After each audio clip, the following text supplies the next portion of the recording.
Good morning once again. Um, Thank you for being here.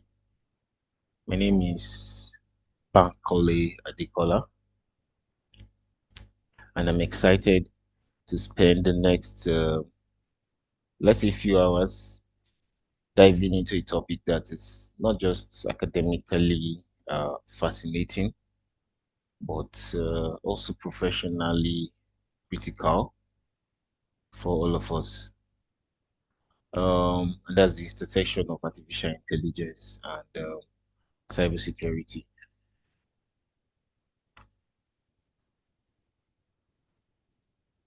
So we're living in a world where AI is no longer a futuristic concept. It's already being used today, and it's used by. The only problem is that I don't know. Should I call it a problem or what? But the only thing is that it's being used by um, both the defenders and the attackers as well. Same technology that acts as a vigilant guardian for our network is also being weaponized by the adversaries, by our adversaries. That's the new front line of cybersecurity, and it's a front line that actually um, that we need to understand in depth. And so to put this into perspective, let me just give you a little staggering statistic. You um, there was a recent report from a leading cybersecurity firm, and they estimated that AI-powered um, cyber attacks could actually increase by close to, in speed and scale, actually by close to about 300 times. That's over the next 5 years. That's something that, we should, uh, imagine 300 times. That's serious. If currently already experiencing so much surge in those attacks, imagine what it's going to look like um, in the coming years. So today we'll start with the current landscape, and we'll move through the serious ethical questions and also conclude with some practical strategies that every organization should be adopting. Um, so think of this not as a lecture, but look at it as a framework for how um, for how we can all responsibly and effectively harness this technology. So we'll be exploring a few key terms and also themes in AI and also cybersecurity and the intersection between them. My goal is not to only inform you, but to equip you with the language and the critical thinking skills to be able to navigate this complex new world. So yeah, let's get started. I think that was a long intro. That was to allow us to still buy some time for our people. I think I'm seeing a very low number of people joining today. But yeah, go ahead. So, this is myself. My name is Bankole. Introduced. I'm certified ethical hacker, cybersecurity engineer, and then I'm also a cybersecurity consultant.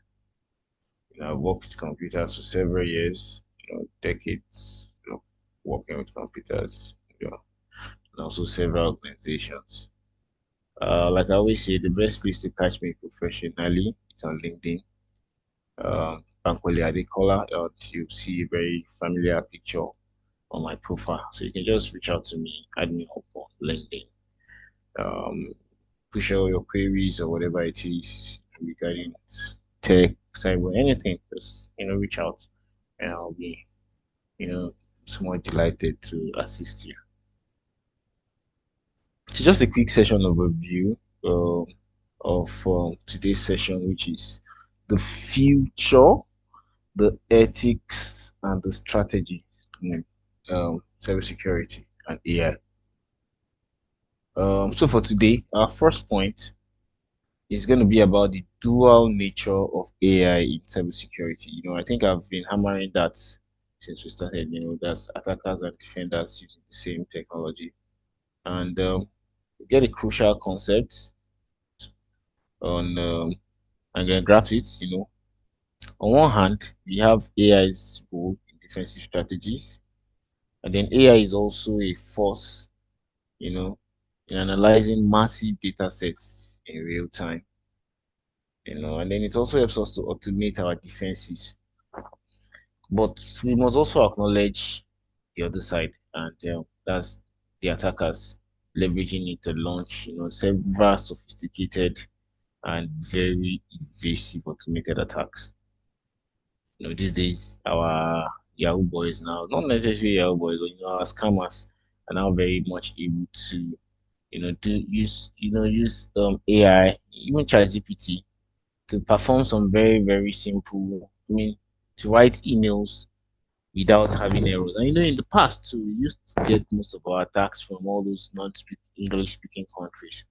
And there was a lot of grammatical errors, and that's how we as analysts were able to spot all those attacks. But these days, AI helps them to clean up all those English and all those grammar. It makes it quite difficult for us, as the security professionals to pick up on all those things. We're not just fighting people, we are fighting their AI powered creations. And this also brings us to what we call the concept of the AI arms race. I think you see it, AI arm race. So as we deploy more advanced AI for defense, attackers also respond with their own, and they are creating this very continuous circle of escalating capabilities. You know, so that's what we call it an AI arms race. Similar to the weapons arms race with countries where countries are trying to get the best of all the weapons. Who first gets the nuclear, who gets the best missiles, who gets the missile interceptor. So same thing it is for us too in the cybersecurity field. We are also, you know, in the arms race with the attackers, we as defenders, and that's arms race. So, um, the next is ethical frameworks, or challenges. As we hand over more control to AI, we face a very profound issue, or like call it dilemma. And the most immediate is the conflict between privacy and security. How much data can AI analyze to protect us, before it infringes on our privacy? We need to talk about algorithm bias. You know, if the data we train AI on is biased, then the system will definitely be biased too. And this could lead to some flawed threat assessment, or some not properly disproportionate targeting, of some certain users or maybe network. And then finally, who is accountable when an AI makes a critical mistake? Is it the developer? Is it the organization that developed it or deployed it, or is it the AI itself? These are not just hypothetical questions. They are real challenges that we actually face today in the field.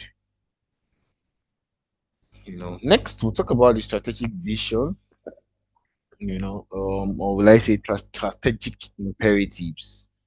And what we mean here is, deploying AI isn't just about buying a new tool. It's really about building a long-term strategy. We need to be very clear about what we want our AI to do. It's more accurate threat detection, faster incident response, and better risk management. This clear strategy usually helps us to focus our resources. Part of this strategic thinking is evaluating the return on investment. And this isn't just about cost saving.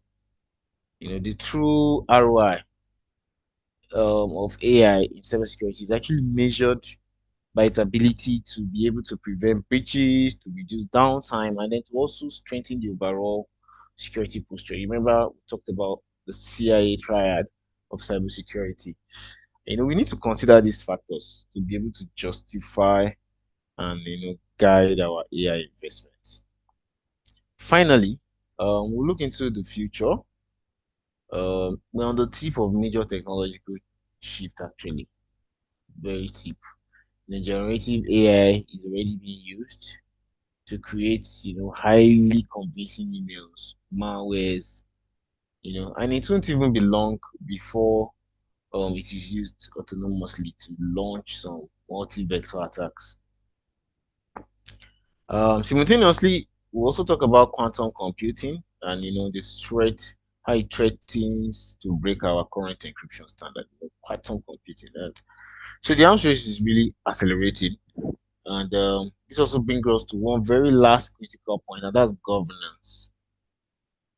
Governance. We can let technology outpace our ability to regulate. We can't let it actually, sorry, to outpace us in our ability to regulate it. So we're also really moving very fast. We need to be proactive with policies and regulations that will help us to guide the ethical development and also deployment of AI. These days when I see some of this online AI generated content, and I'm like, we need to really move fast on um on all these policies because very soon people will tend to start believing some of these things online if and it could cause a lot of chaos. If there's no regulation around, maybe a watermark on any AI generated content, something like that, you know. Um, so it's actually not about us stifling innovation at all. It's just about us, ensuring that we'll build a future where AI enhances our security without without compromising on our values. Continuous learning and adaptation will be key, actually, will be the key of us staying ahead of both the threats and also the ethical challenges that lie ahead. And yeah, we'll conclude and we'll call it a day. The learning objectives for us today is that in this final session, we're not just going to be looking at AI, at what AI is doing right now. Looking at where it's also taking us to. We explore the future, the critical, and also the ethical questions. And also, yeah, the strategic roadmaps that we need to build a robust AI-driven cybersecurity defense.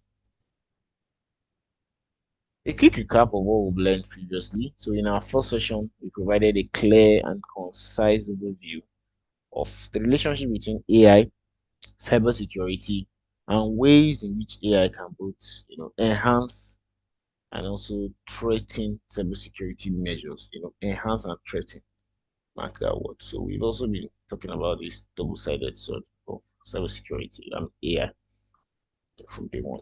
So yeah, that was an overview of that for that day.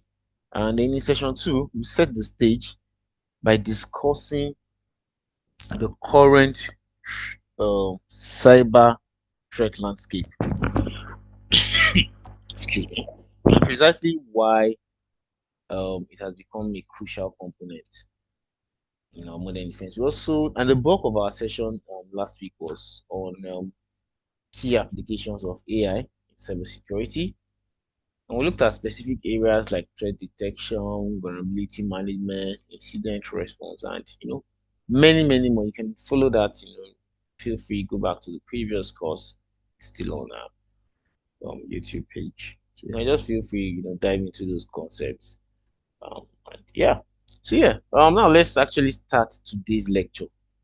Let's start today's lecture. And we're going to start it with discussing about the dual nature of AI in cybersecurity. Defenders use it, attackers also what use it. So um, the best way to understand AI actually in cybersecurity is to visualize it as an arms race, as I mentioned earlier. And it is not a static technology, it's a dynamic one, evolving conflict between two opposing forces, continuously. And in this battle, AI is being used by both sides, trust me. And on the defensive side, sorry, yeah.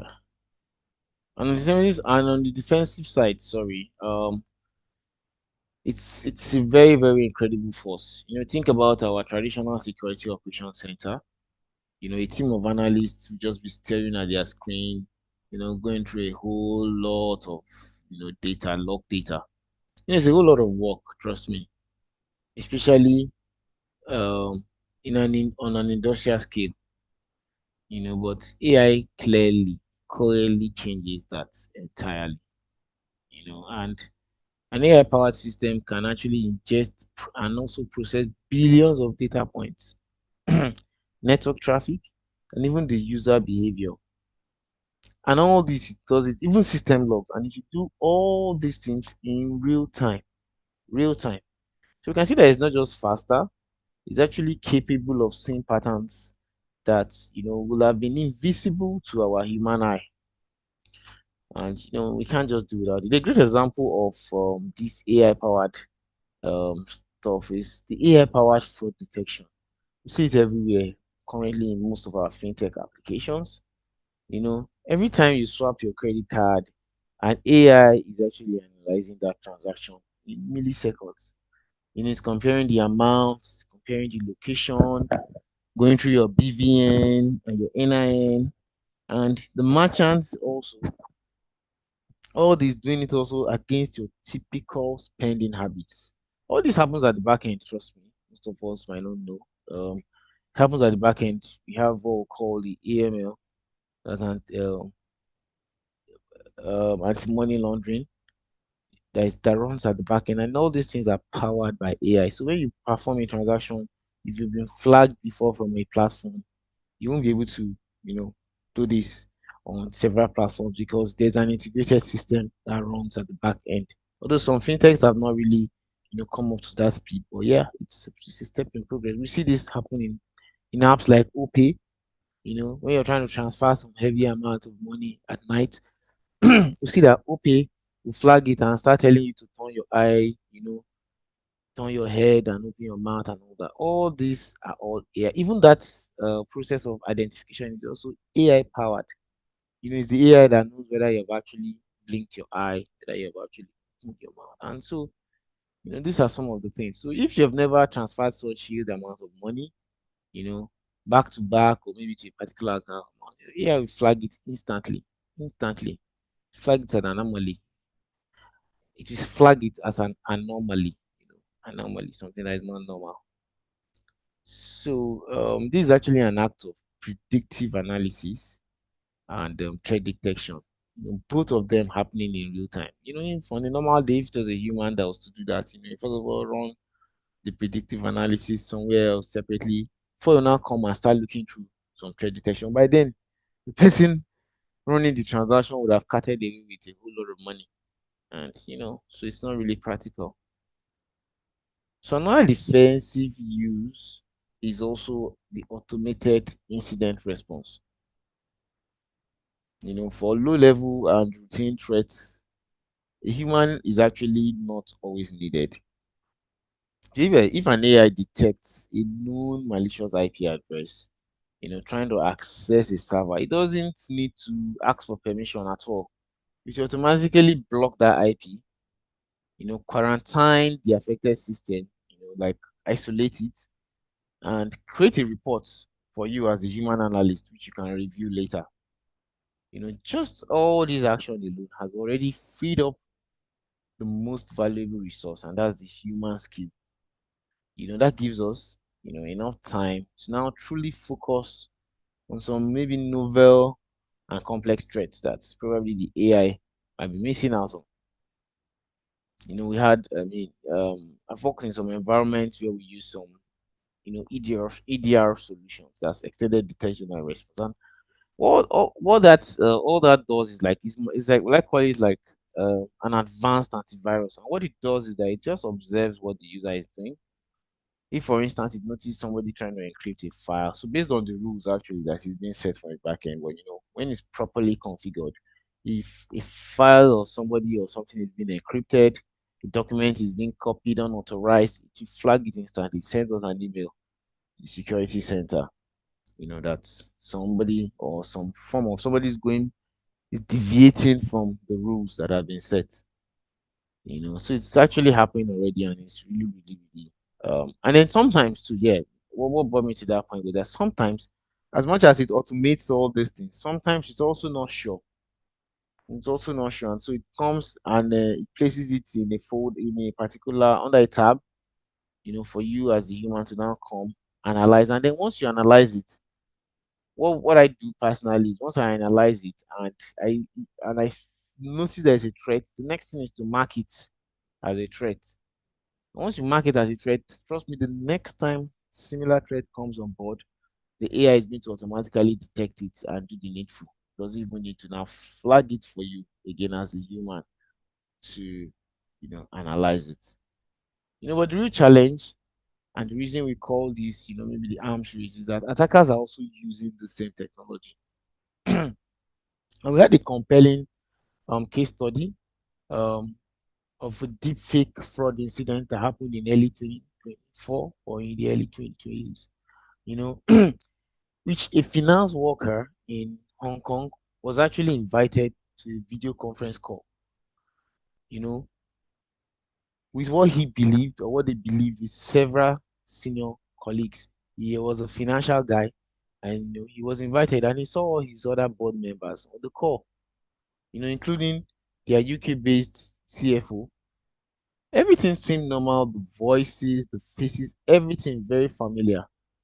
And over the course of the call, the employee was instructed to make about 15 transfers, which totaled to over 25 million, in fact, over 26 million. There are different figures. Some say 30, some say 25.5. But let's just say between 25 million to 30 million, 15 transfers. It was weeks later that the company discovered the shocking truth. Everybody that was on that call, except the victim that initiated that transfer, was actually AI generated deepfake. The attackers used publicly available videos and even audio to clone the voices and the appearances of those real executives. This wasn't a sloppy phishing email that we always expect, what we call the BEC, business email compromise. This was a very sophisticated and really personalized attack that didn't just exploit a fundamental trust in our digital communication, but it also highlighted a shift in the attack vectors that we should be expecting over the course of the years. Phishing emails are no longer filled with those grammatical errors. I mentioned this before. I'll call those funny paraphrasing, no longer like that. Perfectly crafted, and contextual, relevant to that particular colleague of yours in tone, in his style. You know, this is what we call hyper realistic phishing, and it's actually becoming the new standard globally. So this is the landscape we're actually operating in. Both sides are leveraging this incredible technology, and the pace of this innovation is what is relentless. But the question that I always ask also, or that we always ask, is that how do we get ahead of all these threats or challenges, or what do we call them? Yeah, how do we get ahead of it? So we have um so before we can talk about the strategic defense, which is how we can get ahead of all those things, let's just talk a little bit about the ethical foundations. As an ethical hacker, we have to follow ethics of all these things. So we'll talk about the ethical foundations. Deploying AI without a robust ethical framework is more like building a what's this skyscraper, a Burj Al Arab, skyscraper without having any blueprints. The consequence will be extremely catastrophic. It will be disastrous. Trust me. And the first major challenge for us, or ethical challenge, is actually the challenge of privacy and surveillance. It's a challenge of privacy and surveillance. So to train an effective AI, you will need massive amount of data, massive amount of data. And this often includes network logs, email content, web filtering, web traffic, and even the user behavior. The more the data you feed your AI, the more accurate it becomes in the long run. You know, but where is the line? Where's the line? As an organization, we have the duty to protect our employees and also your data also. But at what point does network monitoring crossover to ubiquitous surveillance? When we monitor every keystroke, every email, just to detect a threat. What are we doing? We're creating a climate of fear and distrust. We always try to balance it, the security field. We try to balance our security controls so that people are not even scared of using these systems. A good analogy could be, let me use the school bus as an analogy here. We have a bus driver, and the bus driver needs to monitor what is happening to keep everyone safe. But if that monitoring now extends to listening in on every private conversation and reading every note that is passed across every student in the bus, then trust me, I think that bus driver is going too far.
Sorry. All right.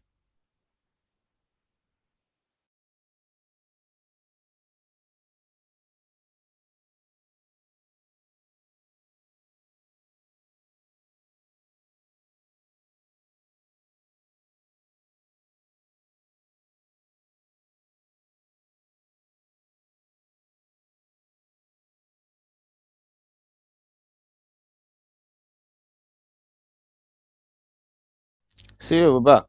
Um, something, some technical issues at the back end. So, I was talking about how we can anonymize um and protect individual privacy. While we're still trying to get the best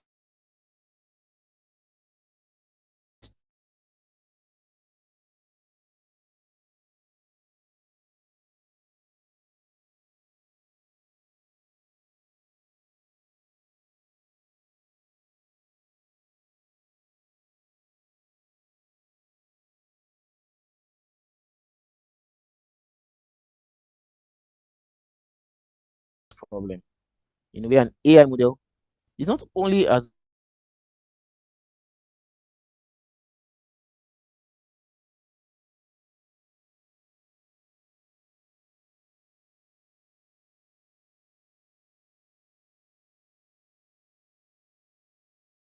good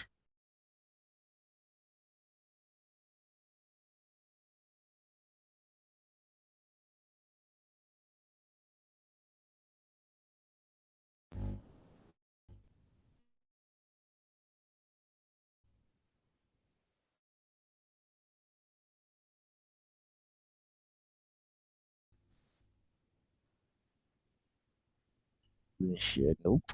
All right. So, I was talking about algorithm bias. I don't know. Hope it's not one AI that is trying to distract. I'm just joking. So, well,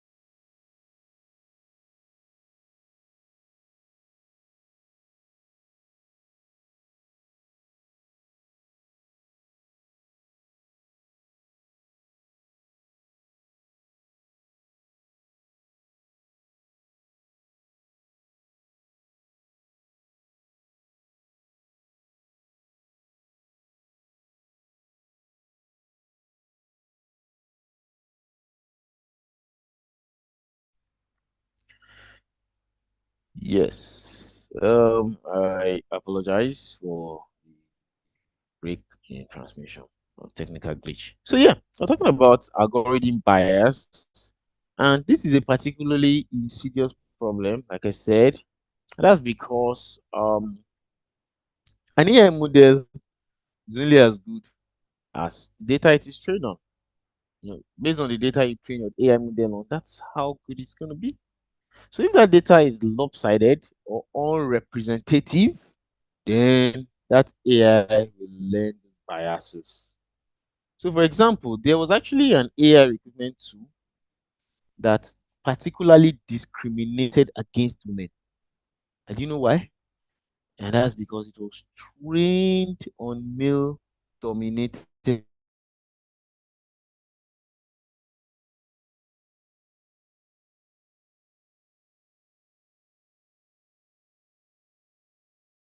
resumes.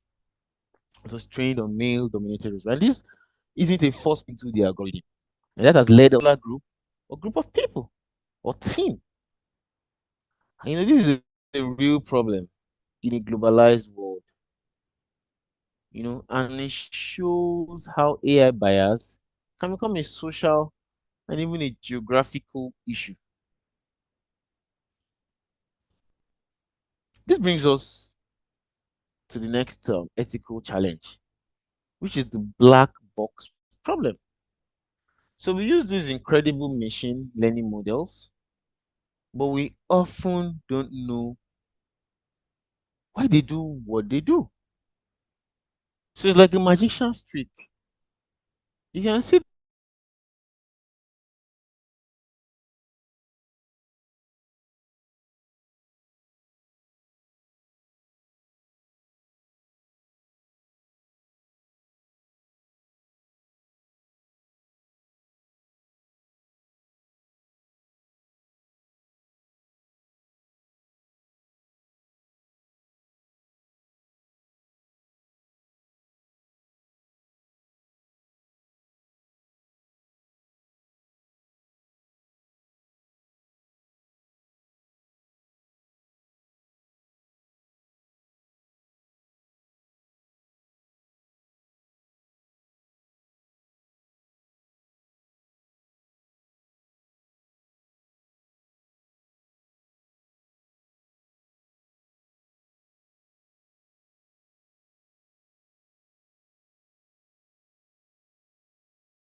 Oh yes. So I think the problem is from the network, or it's the network I'm using now. So it keeps disconnecting once the network goes off. So I sincerely apologize. It's a live recording. It's a live meeting. So we tend to see a lot of this kind of glitches. It's actually the network because I just checked how to switch to an alternative network. So I apologize for that. Hopefully, we get it better. Um,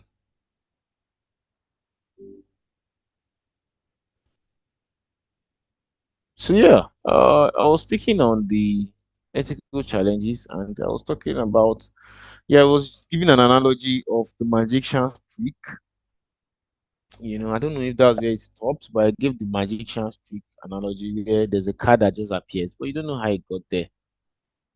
That's how AI also flags some of these our servers when there's a major breach and it shuts it down. So the question will always be, you know, what made the what made the AI to take that kind of action? And trust me, like I think I mentioned it, that it's very unacceptable in many high stake industries, like in the healthcare or in the finance industry. You can't just turn off a server like that. What if there was a critical surgery going on? What if there was a critical large cash transfer being made? So those are some decisions where the AI lacks a little bit of transparency, or what I call it the black box problem. You know, call it the black box problem. So you can't just audit a black box. You can't legally defend its action. And that's why the field of explainable AI, or called the XAI, I'm talking about your X, I'm talking of XAI, is so important. It's so so so so important. And we'll discuss that more in subsequent slides.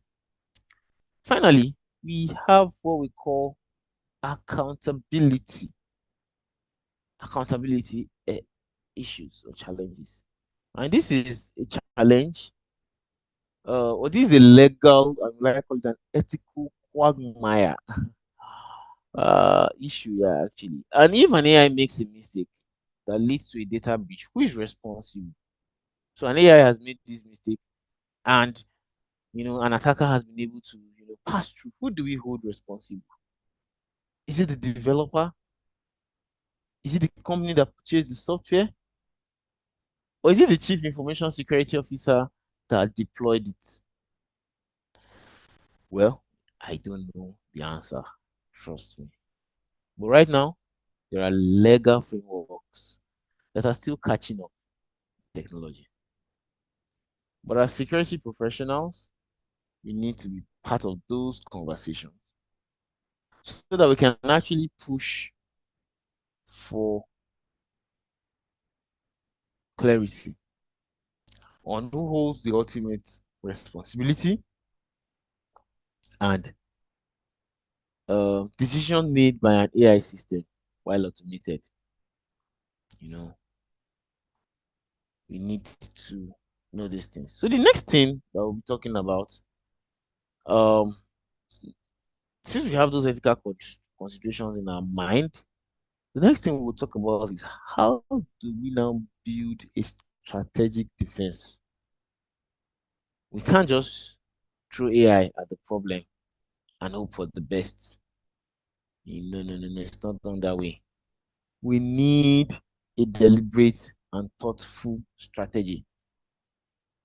We need a deliberate and thoughtful strategy.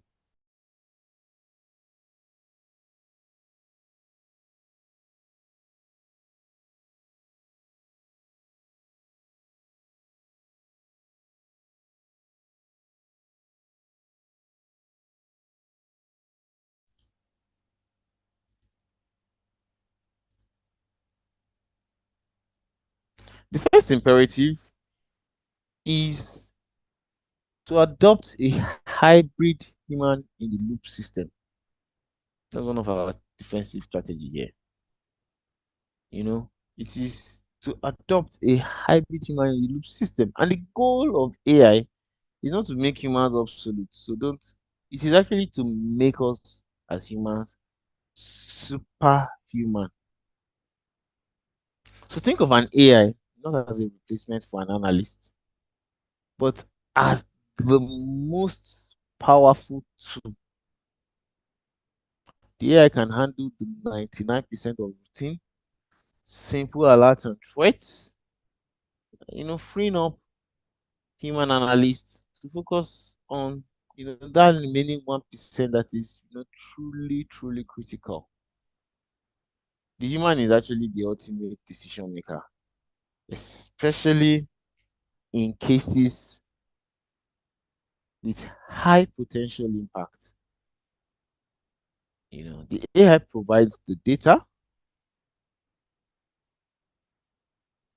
the analysis, and the recommendation. But the human, what we do is we provide the wisdom, provide the context, and then we also take the final decision.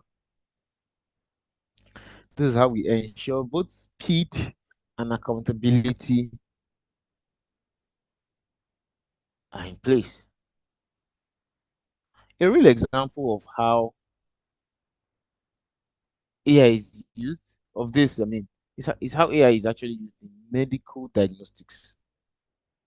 An AI can analyze thousands of X-rays to find patterns of disease far, far faster and even more accurate than a human.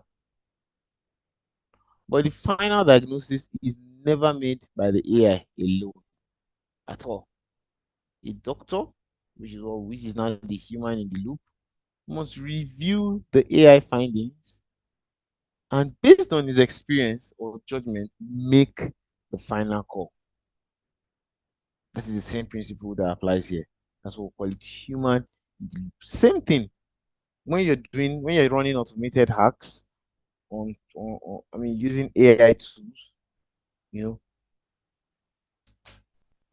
you make the final call. The AI will discover the vulnerability, see that okay, this thing is exploitable, but you, as a security guy,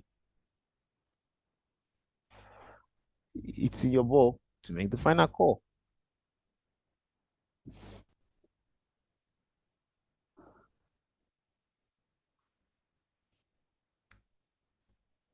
Second, we must secure all the AI supply chain.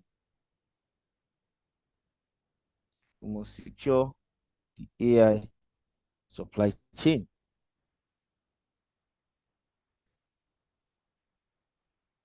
How do we do this? An AI model is actually an asset. And you see, like any asset, it must. I mean, it can be compromised. Like any asset, it can be compromised.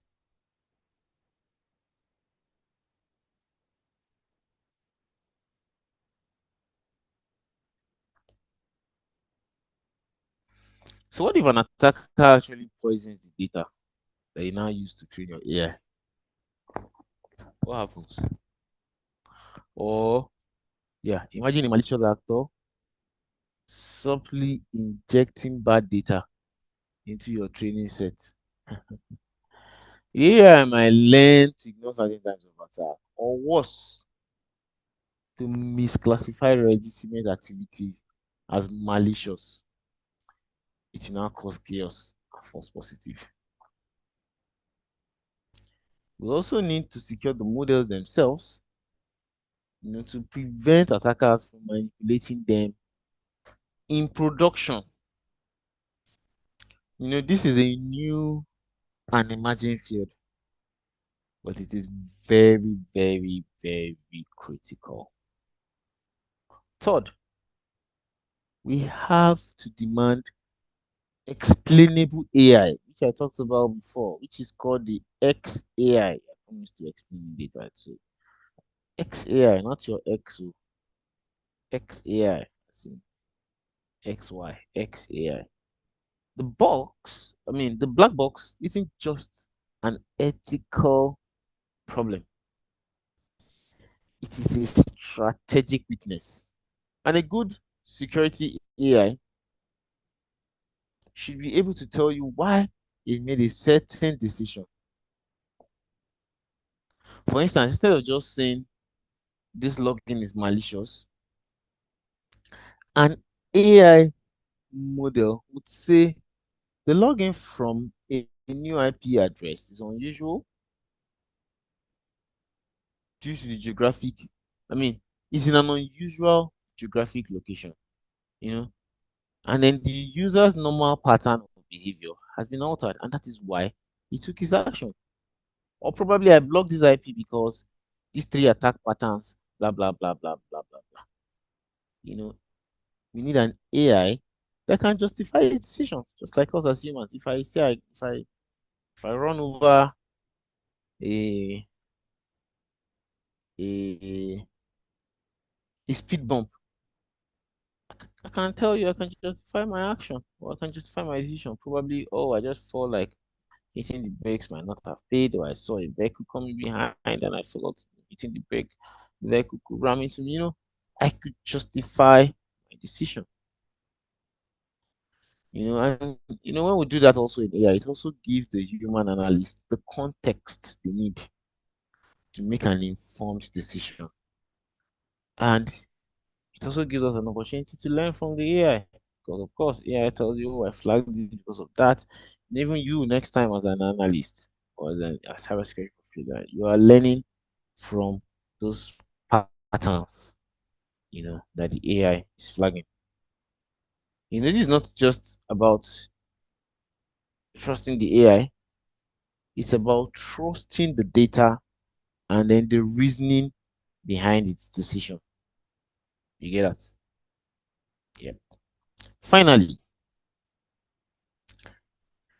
AI is a perfect partner for a zero trust architecture.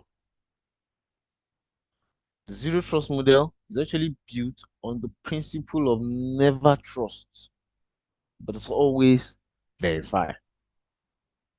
It assumes that every user, device, and network connection is a potential threat, regardless of whether it is inside or outside the network. Manually enforcing this at scale is nearly impossible. But an AI system can do it effortlessly without any stress. It can continually monitor every access request, every data flow, every user behavior to ensure that the user or device is who they say they are and that their actions are legitimate. This is the ultimate expression of AI as an intelligent guard. I'll call it guard. Now, the future of AI in cybersecurity. Looking ahead, the future of AI in cybersecurity is going to be even more dramatic. We're moving from a world of AI assisted security to, to a world of autonomous security systems. You know, what some other researchers might call a self-healing network. I'm sure if you've heard it before, a self-healing network, a network that can heal itself. You don't need anybody to come and, the network, once it feels it has some issues, it will automatically heal itself, patch those things. The system can detect a breach and then patch itself without waiting for the human. So, systems that can only detect threats. I mean, they can not only detect threats, but they can also execute, a full scale incident response or a full scale response. Let me not call it just a response because probably is not an incident. So imagine an AI that detects a zero-day exploit in your network. It recognizes the malicious code, it isolates the compromised server, then it patches the vulnerability, and then it now restores a clean backup, all in milliseconds, or all in very few minutes. Probably the time it will take a human to get a cup of coffee to start, you know, doing all those all those work. Before then, AI don't finish am. So the promise of the autonomous response is to be so fast and effective that the attacker won't even stand a chance to take hold of that system. Of course, this also, I think, I gave the example of those EDR that was installed. And once it detects anything, a file trying to bypass this, a file trying to hide itself, it will immediately, so it doesn't even give the attacker any chance. It doesn't give him any chance. And of course, this raises all the ethical questions we just discussed to another higher level. There's an autonomous system. It needs to be perfectly transparent and accountable. Next, we have to prepare for quantum future, what we call the quantum AI. The arrival of a large-scale quantum computer is only a matter of when and not if, because it will soon come. And when it arrives, it will have the power to break public key encryptions, which is what we are currently using to secure our digital world. So everything from online banking to classified communications or classified information, hmm, everything, everything could be broken. And this is a huge threat. This is a huge threat, but it's also a very huge opportunity for AI, because AI will also be instrumental in developing the post-quantum cryptography. I think they call it PQ, post-quantum PQC. Yeah, the post-quantum cryptography. Well, we're already seeing this in research, where the AI is being used to design new complex cryptographic algorithms and that are resistant to quantum attacks.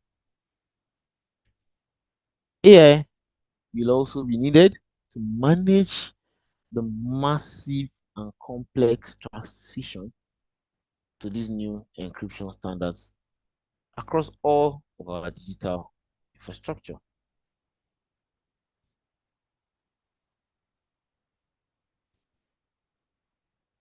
Another thing, or a more creative use of AI, is AI for deception.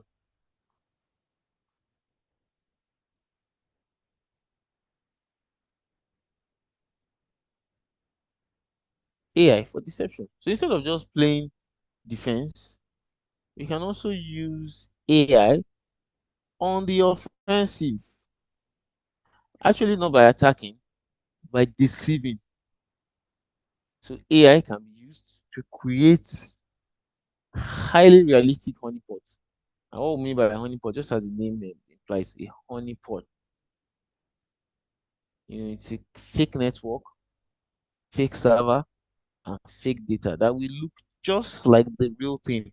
So, for instance, you want to go and hack into Banky website, Banky Bank, Bankole Bank, Wadi Banky Bank, Microfinance Bank.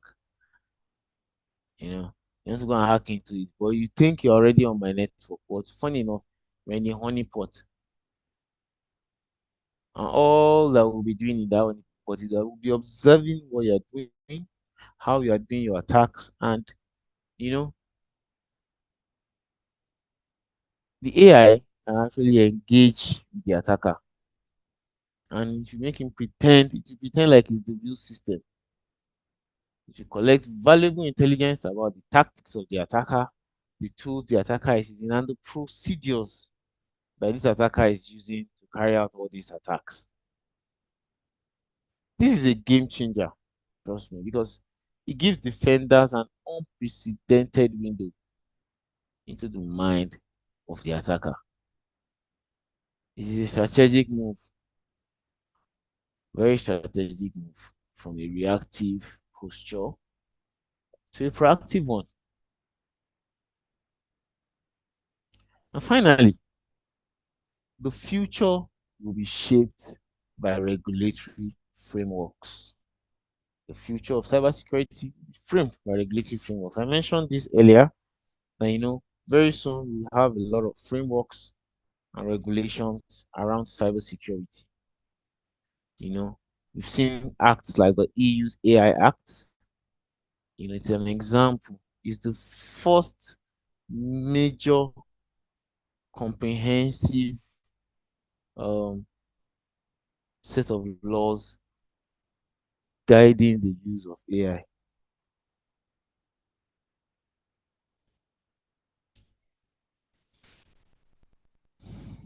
We also have NIST AI risk framework. And what that one does is that it guides us for the ethical um sorry, it guides us for the risk is the guidance for the ethical deployment for AI systems. And it will also have a very great global impact, with time. So these requirements, or regulations will require companies to demonstrate their AI systems are safe. It will require them to demonstrate that their AI systems are safe, transparent, and also non-biased.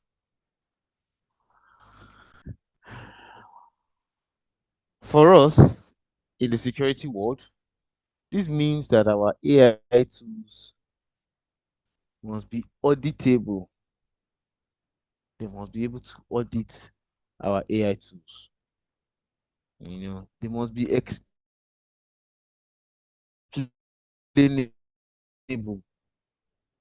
You should be able to explain them. And they should also be deep. We are on the forefront, or we are on the front lines of this regulatory evolution.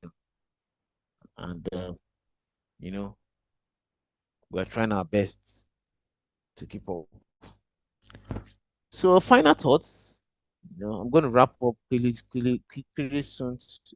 Earlier today, so that you could have ample time. Maybe I will have time to even answer some questions today. So, I'll give you time to ask some questions, live questions. You can even start asking them now, so that probably by the time, because I'm sure there'll be some delay. I'll go fast. So by the time I'm done, I'll be able to see those questions and maybe respond to a few of them. So our final thoughts is that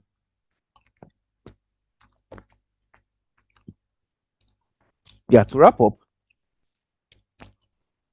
I want to leave you with this one core idea. I want to leave you with this one core idea.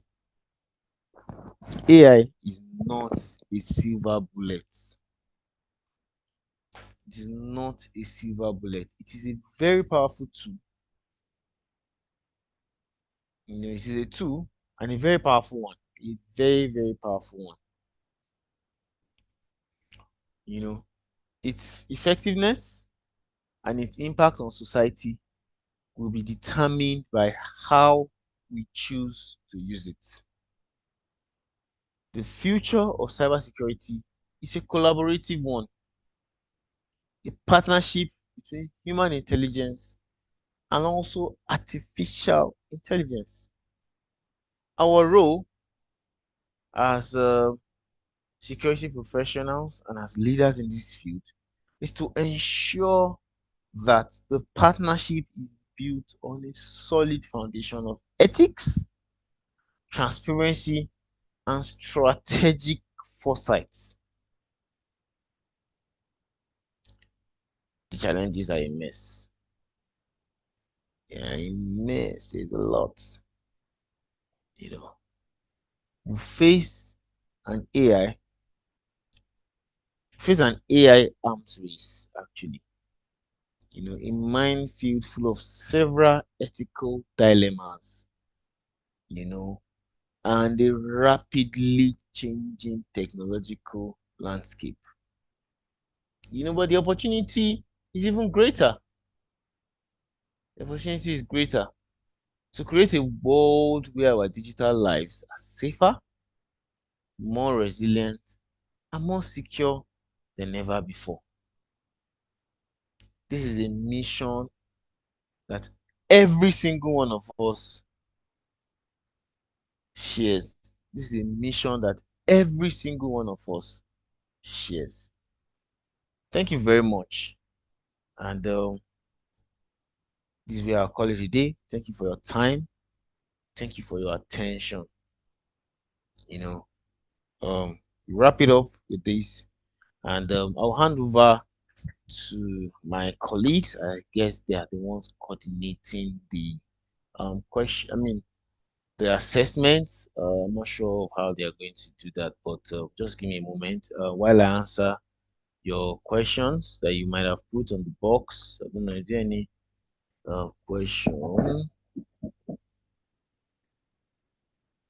All right, no question.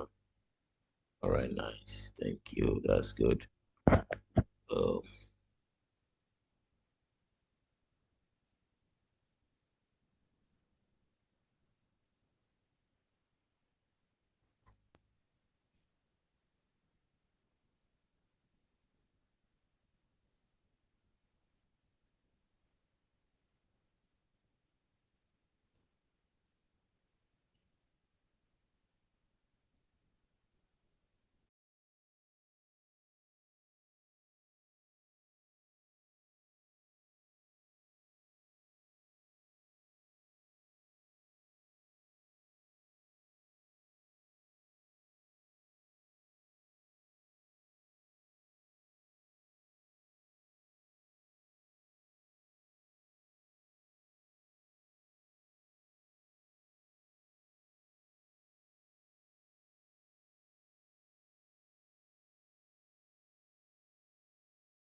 all right. I'm getting some questions on the YouTube channel. Okay, where do I start from? Mm, Okay, someone says, I think Charlie Nelson. Let me start from Charlie Nelson. He said, uh, uh, um, Charlie Nelson says, as regards to what you said about the company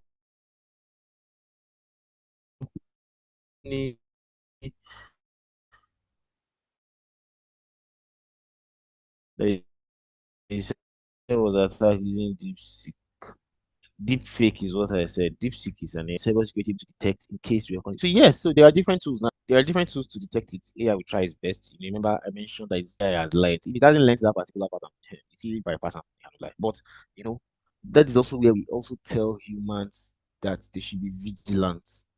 The vigilance, at the end of the day, it falls back to us as humans. Even the training of those machines to is humans, the final result to is humans. If probably the person on that call that made those transfers, 15 transfers, if that person was vigilant enough to notice maybe some inconsistency in the faces or in the voices of those people that requested those funds, um they might have been able to mitigate that particular attack. So yeah, that's just one of the things. And also one way is constant security awareness training, almost similar to what we have done now. I'm sure most of you will be more aware of something like that. And then also organizations are arrange this also um um organize a lot of awareness trainings. And so yeah, um vigilance from the human is also very, very key.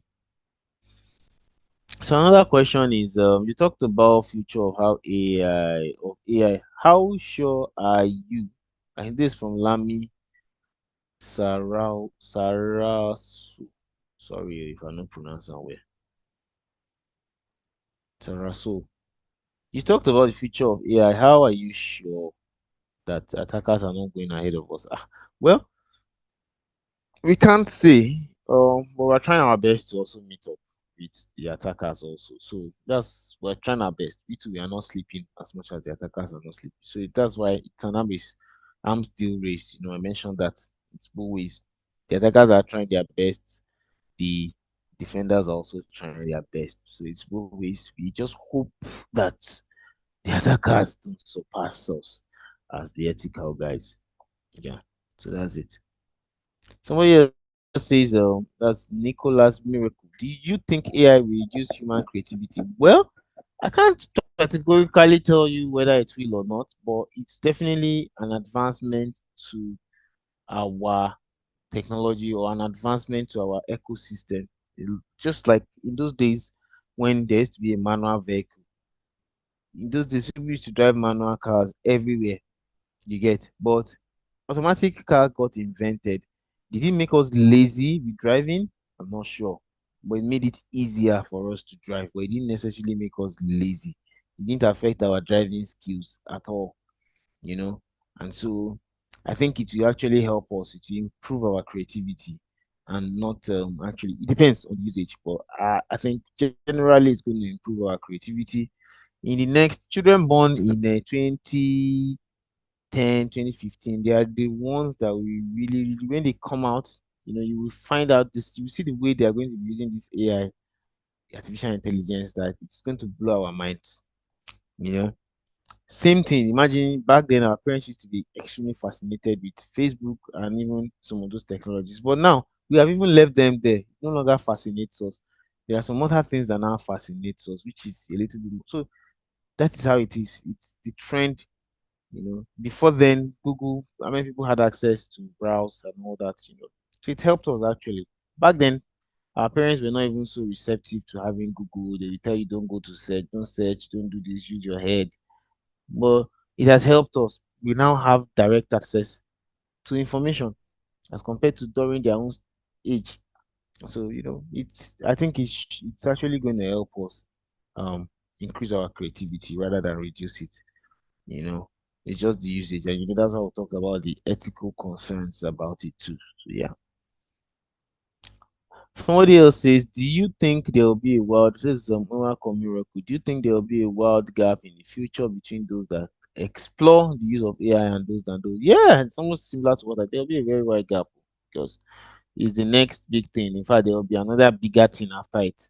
So if you don't even latch on this one now, it might be very difficult for you to catch up. I just give an example of children that are currently around the age of 5, 10 years right now. By the time they get to 2015, I mean, by the time they get to 20, 30 years, their application and usage of AI will be mind blowing because they will grow up into it. They won't even know what Google is. They won't even know what downloading a PDF document will look like, or all those funny, funny archaic things that we were doing or that we do in our own time. Just to prepare this slide or this lecture, several PDFs have gone through several articles, all those things. It might be easier for them. They might have a way around it, when I mean in their own time. So that's it. Back then, when people had to do these kind of things, they would open physical books, go to library, sit down, weeks. But now I sat on my laptop, just did some simple Google search. Same thing those children will do when it's their own time. They just, in fact, maybe they'll be talking to their phone will be doing everything. Agentic AI and generative AI, so all those things. Um, Somebody mentioned something. Do you think, okay, wild gap? Nicholas Miracle, like when people say feel lazy or willing to share, yeah, yeah, yeah, yeah. Security operatives also have to be updated. Yes.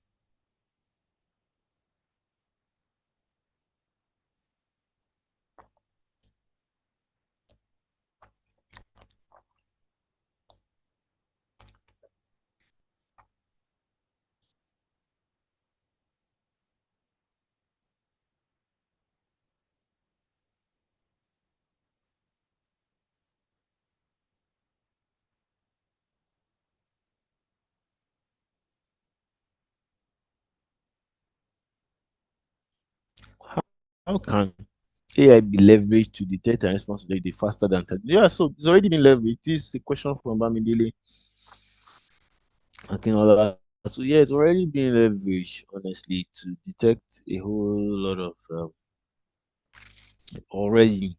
Mm. Like I said, it also depends on who deployed those solutions and how they deployed it.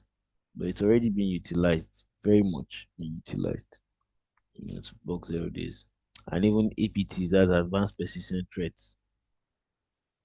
So we'll soon be dropping the link for you to write your assessment. So stay on the call and then don't leave it because that assessment is what will determine the certificate. Yeah. So please stay on the call. We'll be sharing it shortly. My colleagues have just briefed me that they'll be sharing it on the call. They'll share it on this link or I think to your mails. So please pay attention and you have 40 minutes to finish it. 40 minutes is an objective OBJ. It's OBJ. So 40 minutes. Attempt all questions. All the questions. Mm.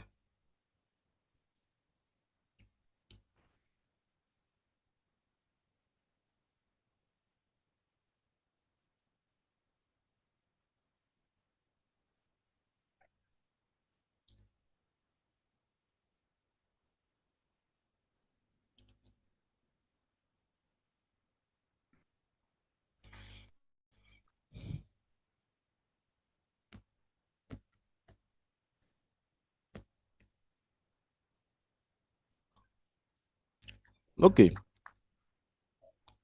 So I think since there's no question or there are no questions,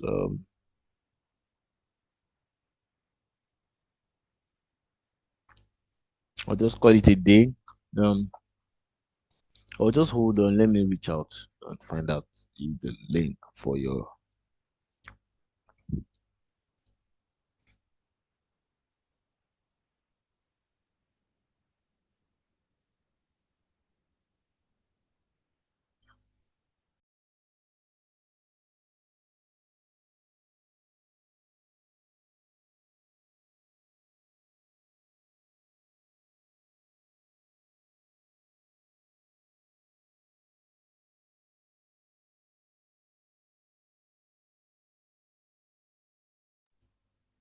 All right, so the link has been dropped in the chat box of okay, so we'll try to pin it. It has been dropped, and click on it